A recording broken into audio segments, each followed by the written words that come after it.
앞선 4장에서 27장의 내용은 3장에 나오는 욥의 첫 번째 그 독백을 들은 욥의 세 친구들이 욥에 대하여 강하게 논박하고 이에 대해서 욥이 자기를 변호하면서 자기의 순전함과 의를 주장하는 형식으로 되어 있었습니다.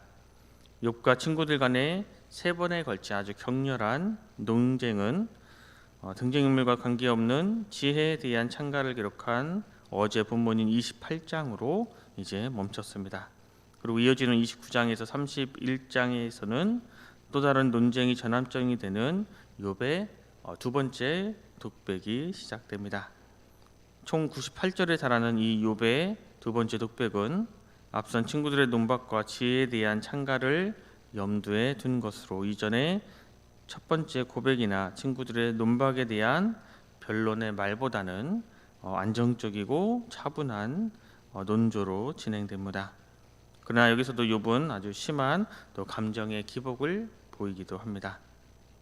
오늘 본문은 이제 욥은 지난날 자신이 형통한 때를 회상하며 그때를 그리워하고 또 그날의 모습이 회복되기를 소망하고 있습니다.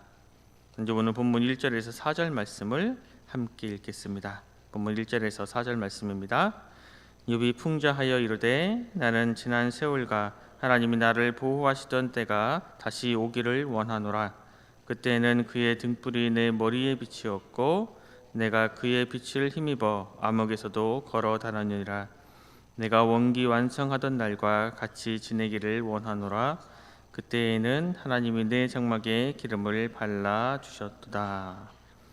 욥은 그 시절 자신이 이제 잘 나가던 괜찮았던 그 시절에 하나님께서 자기를 보호하시고 등불을 비추어 주시고 자신의 장막에 하나님께서 기름을 발라 주셨다라고 고백하고 있습니다.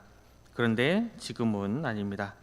하나님께서 자신을 보호하시던 그 울타리를 거두어 가신 것 같고 빗줄기 하나 없는 캄캄한 암흑 속을 걷는 것만 같습니다. 그 상황 속에서 욥은 이제 자신의 옛 모습을 기억하고 그때 그 모습으로 회복하기를 소망하고 있습니다. 욥이 회복되기를 소망했던 옛날 그 삶의 모습이 무엇인지 욥은 또 이렇게 이야기하고 있습니다. 먼저 욥은 이제 물질적인 풍족함이 있었다고 이야기합니다. 6절 말씀에 보면 저주로 내 발자취를 씻으며 바위가 나를 위하여 기름 시내를 쏟아냈으며 라고 말하고 있습니다. 욥에게 소와 양이 얼마나 많았으면 그 저주로 발을 씻을 정도였고 올리브나무와 열매가 풍성해서 그 기름들이 흘러 넘칠 정도로 가득했었다고 고백하고 있습니다. 이 표현은 하나님께서 욥에게 얼마나 큰, 얼마나 풍성한 물질의 복을 주셨는지를 알려주고 있습니다. 그런데 현재 욥은 자신이 가려운 곳을 긁을 질그릇 조각 하나만 가지고 있을 뿐입니다. 그 모든 재산들이 다 사라지고 빼앗기고 이제 없어졌습니다. 그 다음에 욥은 이제 그때 당시에 사회적 지위가 굉장히 높았음을 또 이야기하고 있습니다. 7절에서 10절 말씀을 보면 그때는 내가 나가서 성문에 이르기도 하며 내 자리를 거리에 마련하기도 하였느니라. 나를 보고 젊은이들은 숨으며 노인들은 일어나서 서며 유지들은 말을 삼가고 손으로 입을 가리며 지도자들은 말소리를 낮추었으니 그들의 혀가 입천장에 붙었느니라 고백하고 있습니다. 당시 지역 유지들이 주로 머물던 성문 자리에 욥의 자리가 있었다라는 것은 욥의 사회적 지위가 그때 당시 얼마나 높았는지를 알려주고 있습니다. 또 힘 좀 쓴다고 거들먹거리는 이 젊은이들이 욥을 보면 길을 양보하고 나이가 많은 어르신들도 욥을 보면 일어나 존경을 표했고 유명한 사람들도 욥 앞에서는 언행을 조심할 정도로 욥은 그 지역에서 그 당시 사회적으로 지위가 아주 높았다고 이야기합니다. 그런데 지금 현재 욥은 그의 가까운 친구들이 저주하고 공격해도 아무도 관심을 가지지 않을 정도로 지금 세상의 중심에서 멀어진 처지가 되고 말았습니다. 또 욥은 이웃사랑을 실천해서 도덕적으로 아주 훌륭한 삶을 살았다고 고백합니다.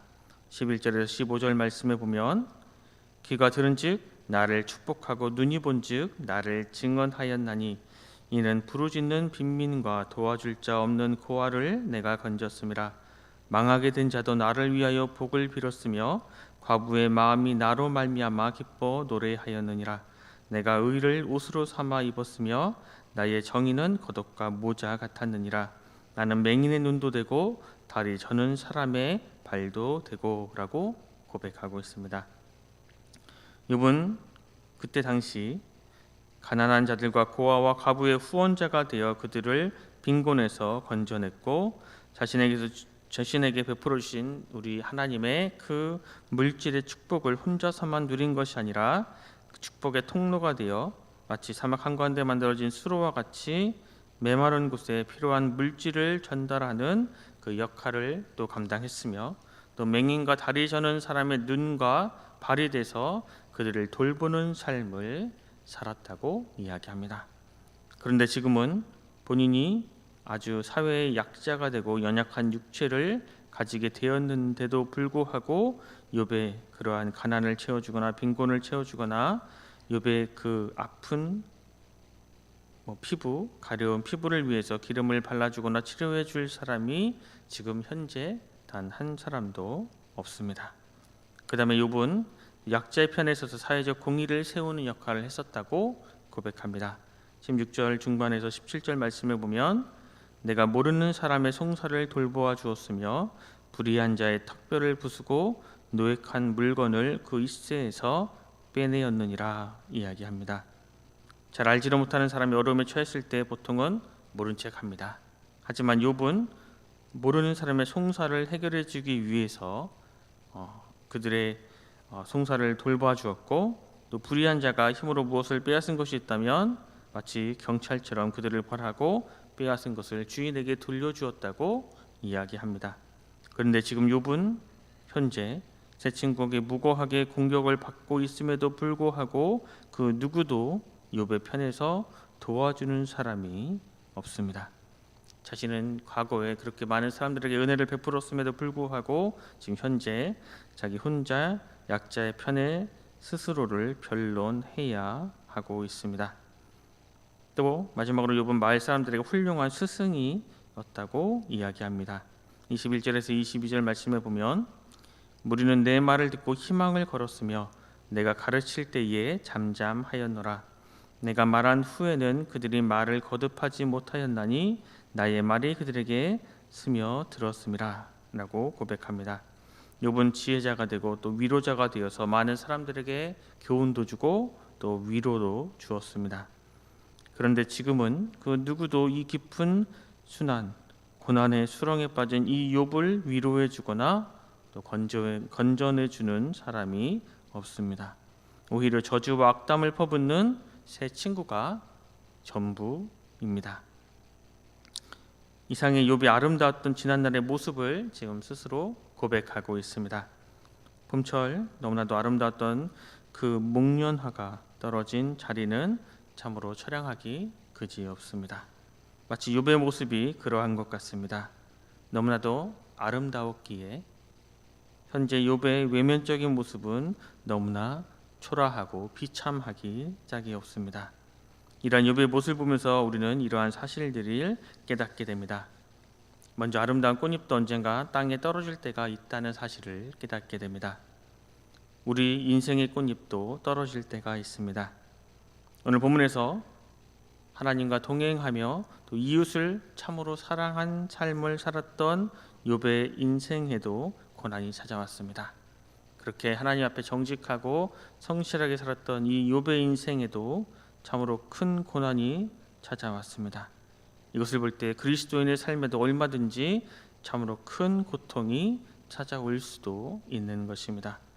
때문에 우리 스스로 언젠가 떨어질 수 있는 꽃잎임을 기억하며 먼저 떨어진 꽃잎들을 향해 정죄하지 않는 겸손함이 필요합니다.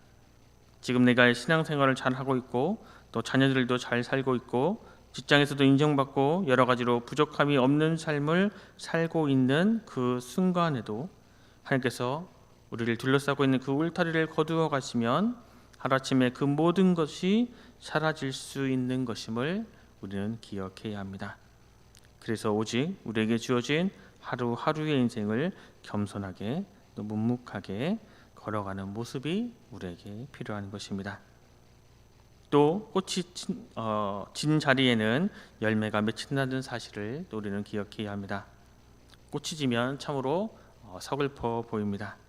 봄철에 모든 꽃잎들이 비와 바람에 다 떨어지면 참으로 아쉽습니다.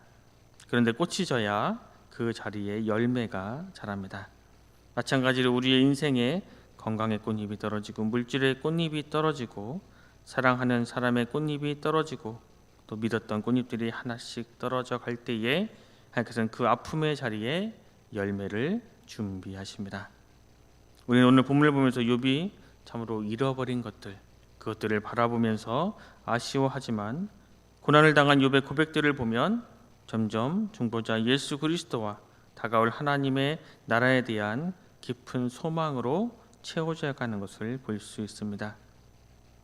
6기 후반에 회복된 욥의 그 모습을 제외하고서라도 욥의 내면은 지금 더 단단한 소망의 열매들로 알차게 채워져 가고 있는 것입니다.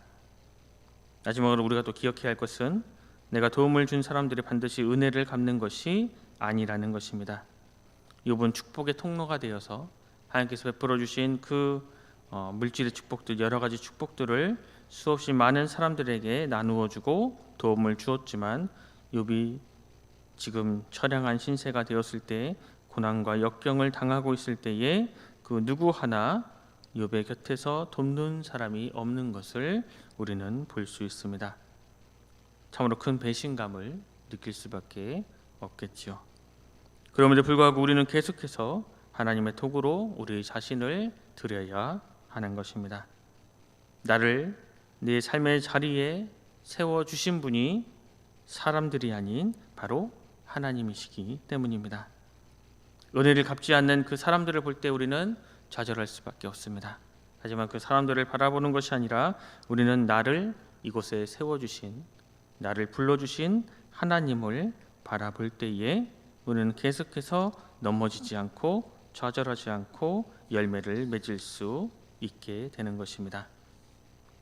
오늘 내 삶에 떨어진 꽃잎이 있으십니까? 아름다웠던 지난날의 모습이 오히려 지금의 나를 더 비참하게 만들고 있습니까? 꽃잎이 진 자리에 열매를 맺게 하시는 하나님, 그 하나님께서 우리의 아픔의 자리에도 소망의 열매를 준비하고 계심을 믿고 믿음의 눈으로 바라보시기 바랍니다. 십자가의 꽃잎이 진 자리에 부활의 열매를 준비하신 그 하나님께서 오늘도 나의 삶에 열매를 준비하고 계십니다. 너무나도 아름다운, 너무나도 기쁜 그 소망의 소식을 우리가 믿고 믿음으로 나아가시기 바랍니다. 세상의 모든 꽃잎이 떨어지는 것을 기이치 않고 영원한 열매가 맺힐 것을 기대하고 나아갔던 사도 바울은 로마서에서 이렇게 믿음으로 선포합니다. 생각하건대 현재의 고난은 장차 우리에게 나타날 영광과 비교할 수 없도다. 우리 모두 떨어진 꽃잎의 자리에 열매를 준비하시는 하나님을 바라보며 현재의 상실감을 소망으로 또 기쁨으로 극복하는 주의 백성들이 되시길 간절히 소망합니다. 기도하겠습니다.